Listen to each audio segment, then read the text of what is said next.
Hey everybody, it's PartyElite, and today we're taking a look at all the city building, simulation, and management games that we can look forward to in 2022.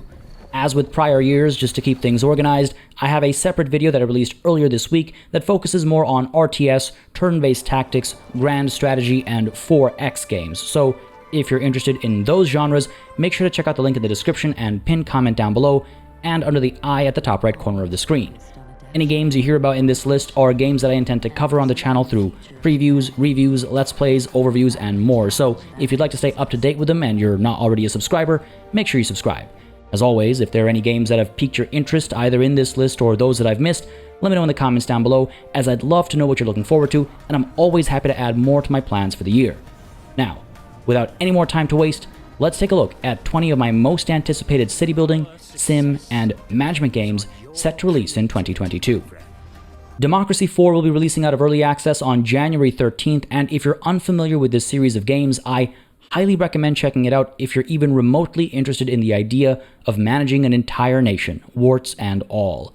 Democracy 4 has you take the role of the head of state or head of government, putting you in charge of a nation, establishing its policies and laws, making adjustments to countless facets of the country, all in order to secure a re-election by keeping the right people happy in the right ways.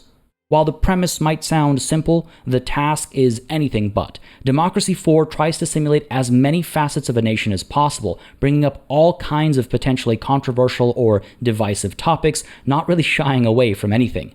Whether you're dealing with the media, forming coalition governments, enacting emergency powers, or dealing with inflation and corruption, you'll need to tackle all kinds of subject matter, from universal basic income to police body cameras to drug legalization, green energy, social welfare programs, and on and on and on. It's kind of ridiculous just how much there is. And the game is designed in a way that avoids bias from the developers, allowing you as the player to experiment as you wish, attempting to build the utopia or dystopia you desire if you can pull it off with your budget and without upsetting your voter base too much. Losing a re-election is one thing, but getting assassinated is another. The latter is a bit harder to recover from. You can abolish all taxes, you can put everything under government control, or you can ban multiple home ownership, and above all, you can finally live out your "if I were president, I'd do it better" hypotheticals. I'm really interested in Democracy 4's complex simulation, where all of these intertwined systems impact each other in logical ways, meaning every decision you make can have a drastic knock-on effect, and its open approach to the entire political spectrum is quite neat to see in action as well. On top of it all, it's great to see thorough mod support that'll allow folks to tweak and change and adjust how things work behind the scenes as they wish as well. I've always wanted to pick up the Democracy games, and I've had my eye on this one for quite some time, so I'm really quite happy to see it's finally coming out of early access this January. Prehistoric Kingdom is set to release into early access in April of this year, and it's looking like an absolutely amazing park manager game in which you build, design, and manage your own prehistoric park.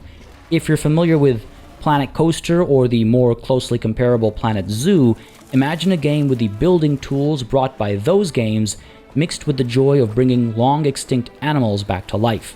You'll see a great variety of animals, from mammoths to saber-toothed tigers to dinosaurs in both feathered and unfeathered forms.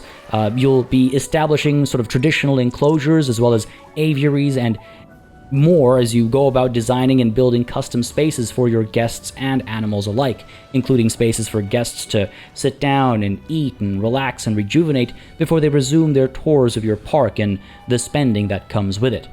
The game is visually quite stunning. The animals are all depicted with such great detail in their models, textures, and animations. It really is quite fascinating to see some of these animals brought to life. I absolutely love it. As of now, the early access launch is going to have 22 animals, with more being added over the course of early access with updates. Dinosaurs will be the primary focus of these first 22, with a few mammals and some flyers too, and with many hundreds of pieces to build with, prefabs for those that don't care for building, day-night cycles, weather systems, and a full-fledged research system, as well as a tropical map, guest welfare, and more planned for the early access launch, which is not yet in the current beta state of the game, so if you've been playing the beta, don't look at that as a point of comparison. Early access is going to be bigger than the beta has been for the last little while, so there's lots to look forward to, whether you've already played Prehistoric Kingdom in its beta or alpha forms, or if this is your first time hearing about it. Honestly, between the creative freedom of the building tools, the management aspects, and bringing extinct animals back to life, there's lots of cool facets to Prehistoric Kingdom, and I'm eager to see how it all comes together and plays out. Fata Deum is slated for release into early access in Q2 of this year, and I am very excited for what seems to be, to put it quickly, a bit of a spiritual successor to those old Peter Molyneux games like Black and White, God games from what feels like an entirely different era, my childhood. In Fata Deum, you'll be competing with other gods for influence, gaining followers to help you get more powerful, using your mana to then manipulate your settlements and devotees to further their and your goals. You exist as an omniscient and near-omnipotent being, able to bless and inspire your townfolk or rule them through fear, either way helping them gather resources, build homes and farms and mills and more so that they might prosper, building temples dedicated to you as they either cower before your wrath or dance and frolic at your festivals. Perform miracles to help your own or to hurt their enemies, summoning demons and manipulating nature itself, and over time, as your influence grows, you'll see the world evolve alongside you and your competitors, gods of violence, deceit, fertility, and pleasure alike. The story-driven campaign mode will see you play as a young god rising to glory, and I'm curious to see if there will be a sandbox or more free-form mode to go alongside it, because there are some really interesting mechanics and systems being discussed in the dev diaries, and it would be nice to have the option to simply play around with them in a more free-form space. The devs have been posting relatively constant updates, and they've stayed on top of feedback they received during some demo periods as well as their backer alpha periods, so things are looking pretty good for Fata Deum. I'm not sure if I'm pronouncing it right, by the way, in case some of you are realizing I've flip-flopped with my pronunciation. Fata Deum. Either way, feel free to correct me in the comments. The game's looking really good though. I'm excited to dive back into a genre that's been neglected for quite some time now, and with the really strong Black and White vibes I'm getting from everything I've seen here, this might be a great revival. Very curious to get my hands on it to check it out. Laysara Summit Kingdom is set to release sometime in 2022, and it looks like an absolutely amazing twist on the city builder genre, bringing great innovative mechanics alongside a beautiful art style. Laysara Summit Kingdom has you building cities atop mountains across both campaign and sandbox playthroughs, where you establish and manage multiple towns, each on unique mountains that feature their own specific traits and challenges. Each of these towns exists at the same time, working together through trade networks to meet each other's needs in an attempt to rebuild your kingdom, the Kingdom of Laysara. The different mountains will all have varied shapes, vegetation zones, resource availability, and weather conditions, and while some mountains will give you more room to farm, others will see you relying on animal husbandry or mineral extraction as the basis of your economy instead, asking you to trade with your other towns to meet needs that any one individual town can't. This takes city building to new heights, as you're not just managing a single city and its well-being, but you're trying to build a network of cities that support each other while each focuses on its own strengths as best as possible.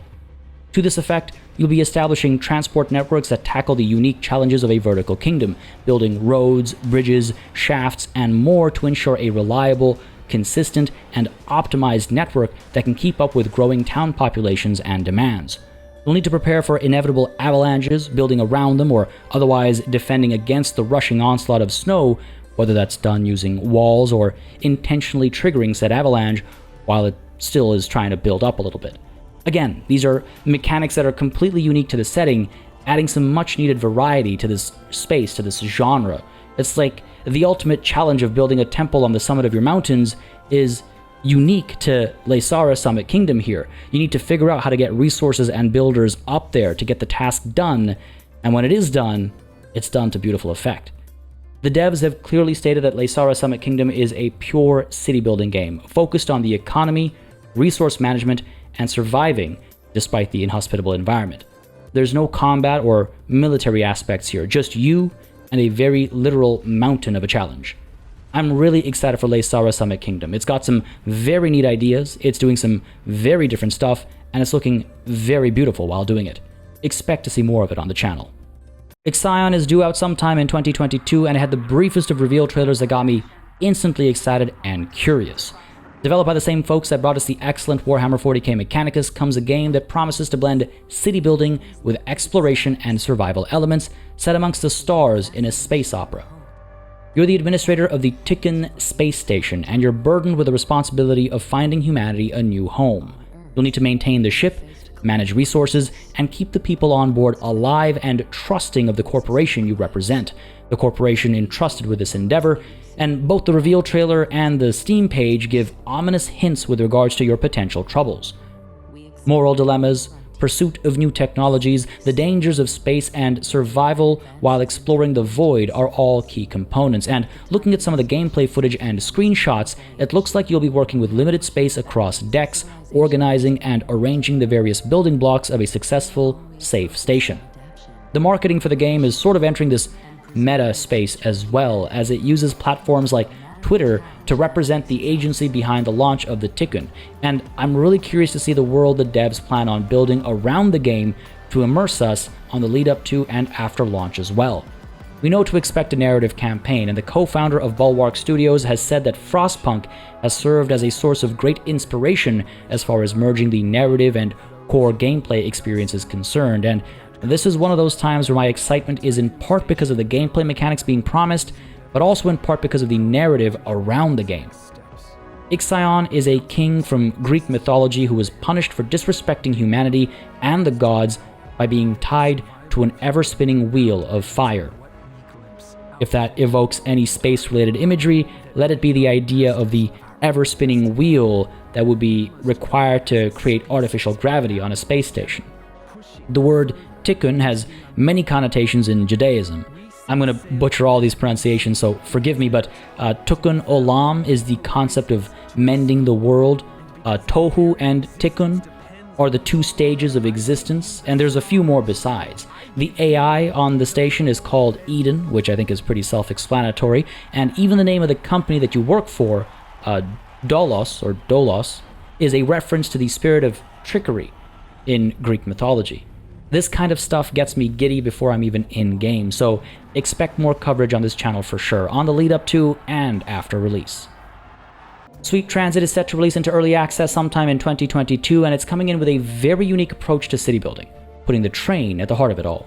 In Sweet Transit, the railway is king, and trains are how the various cities expand from small villages to entire metropolises, with a focus on industry and intricate production lines, while keeping people's needs, wants, and happiness in mind too. Railway towns, or railroad towns, are a very real thing in the world, settlements that developed in the theoretical middle of nowhere because the railroad was being built across these vast expanses, and I'm curious to see exactly how Sweet Transit tackles the topic. We'll be going through the various eras of steam power and the invention of the combustion engine, and you'll be a pioneer of the industry, looking to keep citizens happy by bringing them what they need to survive and then eventually bringing them what they need to thrive. People will want to travel from place to place, and as your developments and buildings make certain places more attractive than others, you'll influence people's desires to travel accordingly, and then you'll have to sort of deal with those increased travel desires as well. Leaving certain places undesirable, however, will make local inhabitants unhappy, and they'll be less efficient, they'll work more poorly, and you might not get as much as you need out of those less desirable places as a result. You'll be starting with a single warehouse, and I imagine the world will start with small villages which your rail network will help grow, rather than starting from literally nothing. But at least one of the dev diaries implies that you won't even have small villages to start with, beginning instead with an empty, randomly generated map that you're setting out to colonize from scratch by attracting people over to your many villages and cities as you, again, build them from the ground up. The latter sounds more interesting to me, but truth be told, I'd be cool with either. You'll be connecting these starting settlements to transport people around between platforms and stations so they can get to work or tend to their needs otherwise, working around the landscape and investing in production chains based on available resources to meet the needs of and grow these villages, which in turn will ask for more things, which means you'll need to sort out more production lines and the transport of their goods, so on and so forth, getting increasingly complex as you go along. But beyond production chains that presumably spread across multiple villages, you'll also need to keep an eye on needs like accommodation and basics like food and water to ensure workers are happy and well, working optimally without losing any productivity. Like I mentioned earlier, if a space is very unattractive, people don't really want to work as hard, they don't want to work as well, they don't feel so good about, life in general, and so they're less efficient And you need to tackle that, not just by providing food and water, but by making beautiful towns for everybody. And then, again, dealing with the tourism and stuff that comes as a result of all that. Between all this and full mod support and Steam Workshop integration, Sweet Transit has really piqued my curiosity. And with about 14 dev diaries out there showing all sorts of great visuals and gameplay complexities, I am really excited to check this one out. From managing signals and junctions and optimal track curvatures to organizing routes and lines to ensuring you have room for expansion and future development, Sweet Transit is looking like a very beautiful and compelling game, and you can bet you'll see more of it on the channel. War Hospital is set to release in Q4 of this year, and it's coming in hot with a very interesting premise. You play as Major Henry Wells, retired British combat medic, drafted back and thrown into the harsh reality of a world at war. It's 1917, and you're the last hope for soldiers on the French front. Yup, it's a World War I game, but rather than leading soldiers into battle or building bases and recruiting units to go forth and kill, you're in charge of saving lives instead. You'll be using World War I medical technology in the confines of a realistically depicted British field hospital on the French front, trying to keep your staff and soldiers alike hopeful and alive, managing resources, building facilities, and evolving your tools and methodologies to keep them alive and safe, if not fighting. There are some very interesting dev diaries out there already giving some insight into the design philosophy, like how to make tiny little units on an RTS-style map actually feel like people that deserve or need saving, how to get the player to care about each individual, and how to present moral dilemmas with actual weight. Some very interesting sort of theorizing and conversations going on in the dev diaries, and that really intrigued me. I like seeing that kind of conversation from the devs because it really gives you some insight into where they're coming from. And these devs are working alongside the British Imperial War Museum, so we can expect an air of authenticity to what looks like a very unique type of management game set in the middle of an active war zone. I get very strong Frostpunk vibes off of this one, not just in the little UI that we've seen, but also in the way the devs have been talking about the game so far too. I'm very intrigued, and I cannot wait to see more.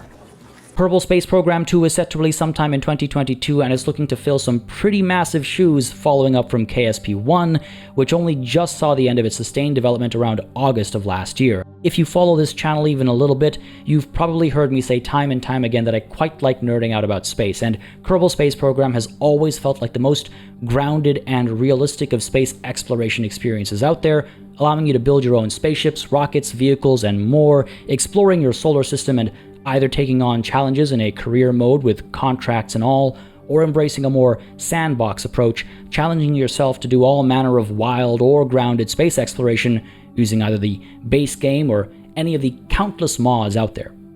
Kerbal Space Program 2 promises to do more of the same, rebuilt from the ground up to push the game further than before, tapping into newer technology not just for the game to run on, but also for the player to use as far as space exploration is concerned.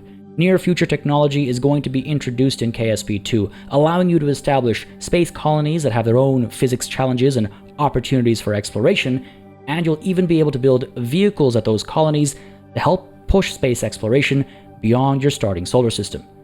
Interstellar travel and interstellar travel-related technology all sounds very exciting, and the updated art looks absolutely fantastic too, still retaining the cartoonish charm of the first game, but upgrading it in just the right ways to modernize the aesthetic, especially when it comes to the planetary surfaces themselves.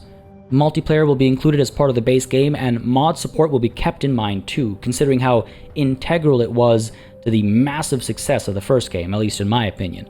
We've seen some really good stuff across dev diaries and show and tell highlights, including quality of life changes, the continued dedication to realistic space exploration, and so much more that is just so very exciting to me as a fan of all the topics at hand, and of course, the predecessor as well.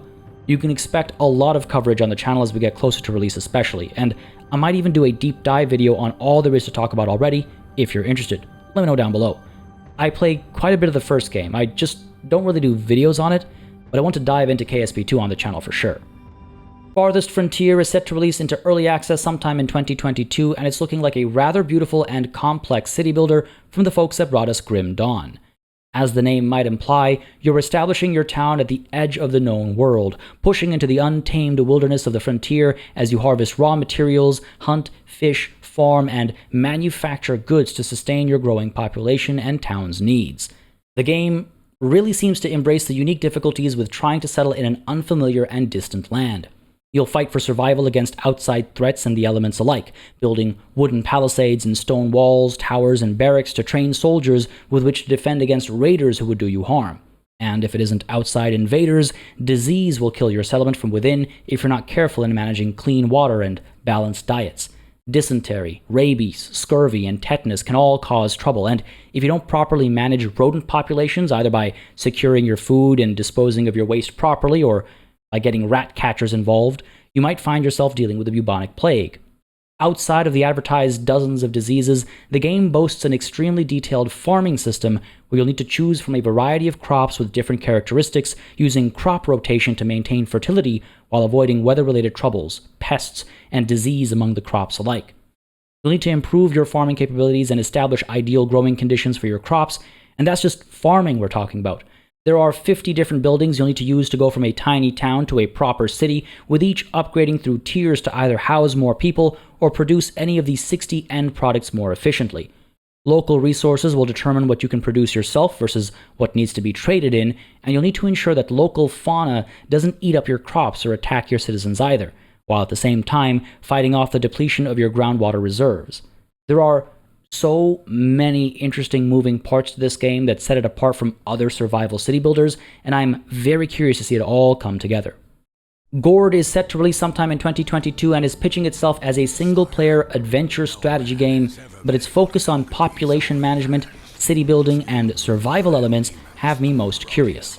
The game looks absolutely gorgeous, and it has some really interesting mechanics as you adventure in this dark fantasy setting where you lead your people into forbidden lands, completing quests to ensure the survival of your faction. You'll need to build structures of all kinds, upgrading them over time to turn your settlement into a defensible fortress to help fend off the constant attacks from enemy tribes, monsters, and some mysterious powers alike. AI-driven quests will send you adventuring outside your walls, where main objectives will guide you through larger gameplay beats, with smaller side quests and random encounters to keep you engaged in other ways, learning more about the world you inhabit, hunting down legendary beasts, and perhaps more permanently eliminating threats to your people. Procedural generation will help with replayability, allowing you to adjust primary objectives, level size, the challenge provided by the raids, what kind of environment and enemies you'll be up against, how harsh the weather conditions might be, and more besides. You'll need to manage the health of your population, helping them avoid sickness and hunger, and should they suffer either of these or mental trauma, you'll see their sanity and burden levels take a hit. And when either of these reach a critical point, you might see some lash out, leave, or otherwise suffer from a breakdown. Pray to get the aid of the gods, using incantations to help defend and attack, hiding from your enemies, taking control of beasts, and more as you engage in this world inspired by Slavic myth.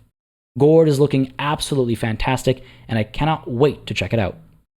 Potion Tycoon is listed as coming soon, developed by the same folks behind the excellent Deep Sky Derelicts, promising a fun tycoon game with a full market simulation, dynamic events, production, price, and staff management, and a whole system of research and development and experimentation. I quite like games centered around potion mixing and alchemy, and it seems that this kind of experimentation is a prominent part of Potion Tycoon, encouraging you to experiment with ingredients and finding new ways to combine them to make new potion types, from healing potions to summoning and invisibility potions. The fantastical setting opens up options beyond your typical pharmacist as you produce potions for adventurers, using all sorts of newly researched equipment as you go about uncovering newer and newer ingredients, sending out search parties and foragers to collect them as needed. You'll be hiring and managing your staff as they gain experience and level up, and you'll need to build, manage, and decorate your storefront, as well as your production facilities, to make sure customers are happy and satisfied. The screenshots reveal some really fun details to the actual potion crafting process, showing how you can develop marketing strategies around each of your potions, and how you can design their containers for improved appeal as well, and how you might have to deal with VIP orders as a way to improve how renowned your establishment is, while news articles will warn you of upcoming trends so you can prepare to maximize profits based on them. I absolutely love the aesthetic, I love the concept, I love that the game is taking itself seriously despite the sort of quirky or otherwise unexplored topics. I'm really excited for this one. Park Beyond is set to release sometime in 2022, and this is one of those games whose reveal had me grinning ear to ear. I was really pleased to see a new theme park management game, having played a fair bit of Roller Coaster Tycoon in my time, and considering I sort of missed the boat on Planet Coaster, I was hoping for something new to come along. Even the most free-form of games in this genre tend to stay somewhat grounded. Even if you're allowed to build custom roller coasters that have more loops than the legal limit, the laws of physics stay in place, as do safety regulations. But to all that, Park Beyond says nope. The premise here is to build a park of your dreams, unrestricted by things like gravity, taking control of a struggling company and building all manner of rule-bending rides. The Steam page only mentions a story-driven campaign mode, but I'm hoping there's more of a free-form mode available as well, a sandbox mode or something.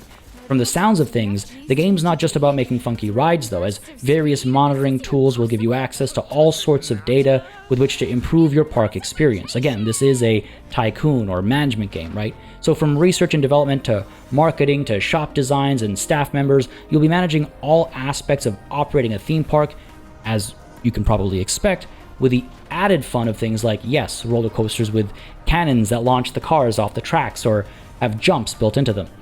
There's a showcase of how the roller coaster editor works, which will likely be a big focus of any theme park game, and I'm really excited to see how creative the devs actually get with non-roller coaster elements too. This was a very pleasant surprise when it was revealed, and I cannot wait to check it out. 2 Point Campus is set to release sometime in 2022, and it promises to bring that same quirky, zany, comedic approach of 2 Point Hospital to the world of post-secondary education. You'll be building your campus, including its outdoor and indoor spaces both, and you'll be hiring and managing staff to keep the spaces well kept and functional. You'll teach your students all kinds of important life skills across the various courses, including night school, where they'll learn how to duel and joust, salivatory gastronomy, where they'll learn how to make giant pizzas and pies, and from the looks of things, you'll be teaching people how to DJ, cast spells, be the best clowns they can be, and more. You'll manage a sports team, decorate dorms, stock cafeterias, and seemingly manage extracurricular activities like robotics classes, band, and school parties. Students will all have individual personalities, wants, and needs, and your school clubs, societies, and job opportunities might help them flourish as they try to make friends, develop relationships, and ultimately graduate into the real world, for which they'll be amply prepared under your tutelage. The devs have said the hope is to create what they call a curated sandbox experience, where players are given a bunch of objectives that they can tackle as they please at their own pace, as school goes from in-session to out-of-session for the summer holidays. I am really excited for 2 Point Campus. I always think a management game that can balance gags and serious management against each other is a good time, and 2 Point Campus looks like it'll deliver on both fronts. Frostpunk 2 is currently sitting with a TBA release date, but I wouldn't be surprised to see a winter 2022 release, and I am very excited for what's to come. The first game was an absolute game changer when it comes to city building titles, and I'm not just being punny here. From its Industrial Revolution Ice Age setting to its radial city building layout to its focus on moral dilemmas and decision making that actually have an impact beyond a couple numbers here and there, Frostpunk was a huge hit in my and many others' books. In Frostpunk 2, oil takes the center stage as conflicts between various factions result in rising tensions while temperatures continue to drop during this horrendous ice age. The developers are hoping to ramp up the production value on a game that already looked, felt, and played fantastically, and they're hoping to do more than just a sequel. They want to introduce a wider array of choices that help you shape your societies and cities, building on the conflicts of the first game, which they eloquently outline as survival versus human values. I'm really interested to see how else Frostpunk 2 innovates on the genre, since the first game was such an absolutely different experience from anything else available at the time, and to be honest, anything available even now. The devs are clearly a creative bunch, so I haven't seen any gameplay footage. There's just this one trailer and a couple of, advertising and marketing pieces put out there, but just because of what they managed to pull off with Frostpunk 1, I am tremendously excited for Frostpunk 2, and I cannot wait to see how it advances the world and concepts of the first title. The Settlers sounds like it's going to be coming back real soon. I was very excited for the return of the Settlers year after year, and then in July or so of 2020, the game was delayed indefinitely, much to my and many others' dismay. And then, all of a sudden, close to the end of last year, The Settlers was re-announced, and now there's a website that promises news for the game in January of 2022, this month. at least if you're watching this video in January of 2022. Now, this website offers people a chance to sign up and play early, and that tells me that even though the game was delayed indefinitely, it was still being worked on and might soon be ready for an early access launch, or something that's a little different from what was originally being planned. I noticed that the developer is now listed as Ubisoft Dusseldorf, if that's how you pronounce that, as opposed to Ubisoft Blue Byte, so maybe there are some organizational changes that put the settlers on the chopping block? Either way, I'm really excited to see that the series is making a comeback, and I'm glad that it's not disappeared completely after all. This new entry into the series promises more of the same city building and hallmark complex supply chain management, alongside new ways to compete with other nations, including heroic tournaments and war. I'm not sure how much of the game's core premise has changed, but the single-player campaign was going to be about arriving at a new continent and settling it, as the name might suggest. There used to be a dev blog with constant updates showing off interesting buildings and supply chain ideas, but without any of that to reference anymore, I don't want to mislead, but I did want to bring the revival of the settlers to your attention. Again, it sounds like we're getting some early access model or beta model or something sometime soon. That sort of model seems to be becoming more and more popular. We saw, or are seeing it rather, with Company of Heroes as well, with their kind of co-development model, as they're calling it, so we'll see what happens, and you'll hear about it on this channel as the situation develops. Builders of Egypt is finally set to release in Q1 of this year, with a prologue available to play right now on Steam if you're interested. I've been looking forward to this game for quite some time now, so it feels good to finally see it coming out. Yes, it's being published by Playway, but it's one of the games that seems to actually be making it to the finish line, and in style too. I'm not here to talk about the potential controversies there, and though I'm not holding my breath on that Q1 timeline, the developers have been actively posting tons of dev blogs, with the 33rd having just released on the 30th of December, and they've been showing off some really cool visuals, systems, and mechanics, from farms and meadows of different kinds for different types of food, to fire stations and tax collectors and viziers' offices and courts. We're seeing everything from complex production chains that require mining and farming, to law and order and upgradable buildings, as well as a class hierarchy system that determines wants, needs, and occupations of your citizens. Working around the ebbing and flowing of the Nile plays a key role, as any ancient Egypt-centered city builder should, and you'll be fishing, hunting, and farming for the purposes of food and resource production, planning distribution through granaries and bazaars that operate based on proximity to each other and to housing, and anything you can't produce yourself, you'll be trading, importing and exporting to manage your economy and needs, and you'll also be able to manufacture weapons and chariots for use in military endeavors, fighting off foreign invaders and participating in offensive actions too, if I am understanding these dev diaries correctly. You'll build all sorts of wonders, obelisks, mastabas, pyramids, and more, and honestly, it all gives me a very Pharaoh-like vibe, if you're familiar with those old Sierra city builders. This is feeling like one to very much look forward to. The Wandering Village was aiming for a Q4 2021 release date, but is now listed as TBD. Either way, Stray Fawn Studio is up to something really interesting with a concept here, putting you in charge of a group of people who have settled on the back of a giant, wandering creature. Your space is limited as a result of this odd and whimsical setting, and you'll need to be judicious with your use of space as you build a city, set up farms and production chains, and take care of the needs of your people. The creature itself can be considered a part of the village, and its health and well-being needs to be maintained as it travels from biome to biome, bringing new threats and opportunities alongside its travels. Recent dev diaries have shown some research trees and animal-specific buildings too, and we've seen a glimpse of the mysterious world map and some of the further improved and developed art too. The game is very unique in its style, its mechanics, and its concept as a whole, and I cannot wait to see how it all comes together. They had a very successful Kickstarter campaign, they've been posting relatively consistent and constant dev diaries, and it all looks very promising. I love a good unique idea in this space, and this is one of the most unique ones I've seen for the year coming up. Blooming Business Casino is listed as coming soon, dropping into early access later this year, and it looks like a very interesting management game that puts you in charge of a retro casino. Don't let the adorable art style and animal patrons fool you. Blooming Business Casino is a deep tycoon game where you build, decorate, design, and manage your retro-style casino, growing it over time as you tackle everything from marketing to staffing, monitoring the specific needs and expectations of your clients, ensuring that they're happy and spending money, hopefully losing it all to the house. I'm curious about the supposed narrative events that will trigger over the course of gameplay, with your management style and strategies supposedly triggering these different narrative events that you'll have influence over. Each game in your casino can be customized in various ways, as can the bar and what and how it serves, and you'll have two types of staff to manage as well: regular employees who tackle most tasks, and pit bosses who you can specialize to help in very specific ways depending on how they level up over time. But it's been suggested that these very same pit bosses might stab you in the back through narrative events, asking for raises, harassing regulars to your casino and making them upset, and more. But you can also use said pit bosses to help get rid of troublemakers, dropping people off in the middle of nowhere for you, or doing God knows what else.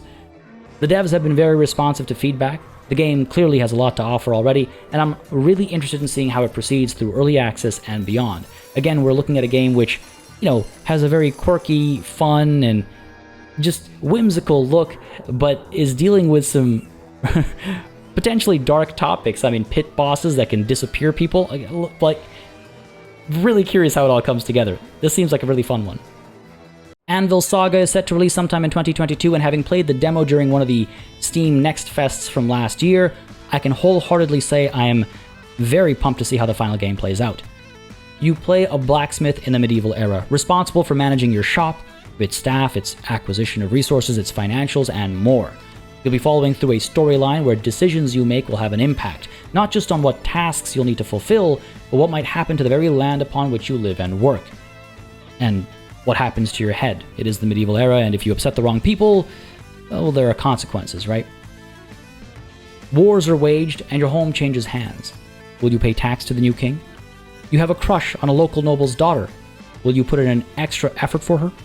As you improve your facilities and build a larger shop, you'll start to attract more impressive customers, and as you try to maintain your reputation, you'll find yourself getting VIP requests and bulk orders, as well as special commissions like wandering knights that demand one-of-a-kind swords. Your staff will all have their own quirks, weaknesses, and strengths, and you'll need to manage their happiness and well-being, improving them over time to keep up with the growing operation.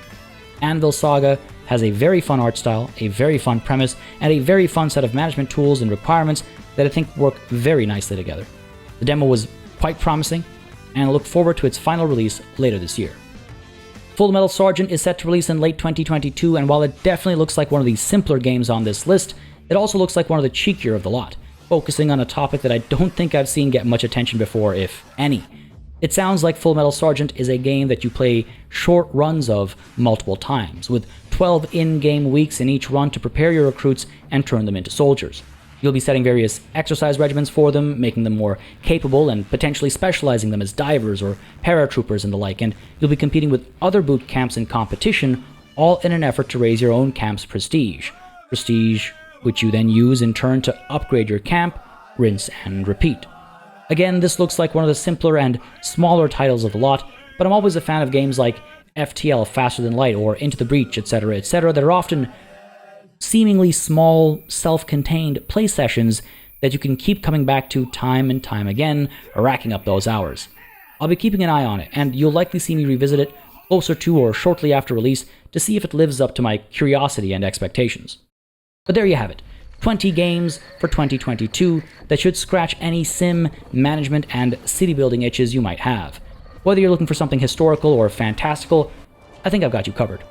Don't forget to check out my other video that I released earlier this week about 20 other games for 2022 falling under, RTS, tactical, 4X, and grand strategy genres. You'll be very interested in seeing some of them, I think. There's a lot of overlap in some of these, genres, I would say. But again, to keep things organized and to keep videos as short as possible at 40-something minutes long, I figured we'd split them up into two. So check out the link in the description and pinned comment down below under the I at the top right corner of the screen as well.